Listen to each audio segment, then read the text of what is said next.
The other day, I asked the machine, what's the difference between salt and sugar as a preservative? And it said, they both work by, osmosis and all of that. Now I needed to know what osmosis is to understand its response, right? And then it created a table and then it said, of course, it matters, the taste matters, is salt more appropriate than sweet and whatever.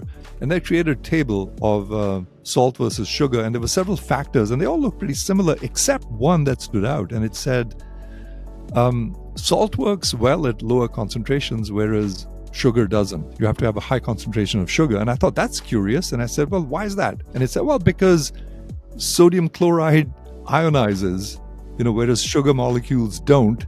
And the ionization, those ions bind to water, and so there's less left over for something to grow on. And I thought, wow, that's so cool, right?